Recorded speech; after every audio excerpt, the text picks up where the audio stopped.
Дания Бич или Дания Булевард. Току-що напуснахме мотела на Азис, в който бяхме отседнали. Азис с леко притъмнели форми и окраски, цветове. Слушате хубав латино ритъм на това честота 95,7. 95,7 Латино радио в Дания. Ето е и Джорджина. Доколкото разбрах в нашия предварителен разговор преди записа, отпочинала свежа и бодра. Дали това ще продължи цяла седмица, след малко ще разберем от времето, което ще ни очаква на Key West. Нали така? Да. Малко по-силно, да? Да! Как се чувствате? Много добре. Виждам, че и така изглеждате. Аз не си спомня да сме имали предварително интервю.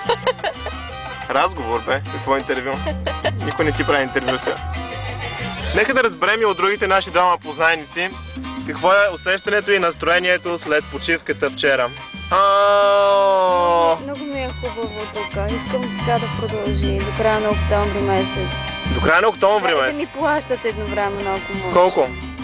Абе, много бе. Да ми плащат, аз да си почивам и да ми плащат едновременно, така да ми помогнаха да стават нещата и да съм с главачи.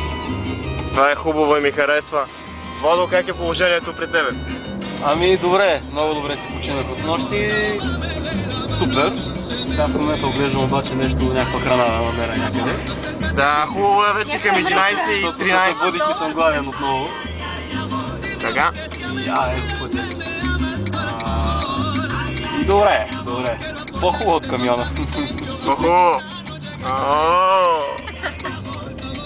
И малко след 11 часа сутринта, нека да потърсим нещо хубаво за хапване или пък да се насочим към Майами, към поредният паркинг. Или каквото и да е там, въпросът е да има интернет.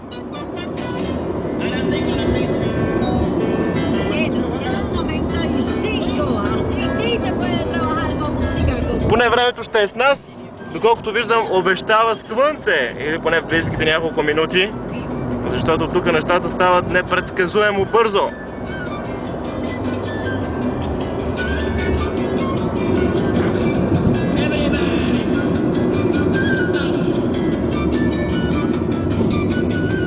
Трябва да заредим. Ще заредим и ще едем даже.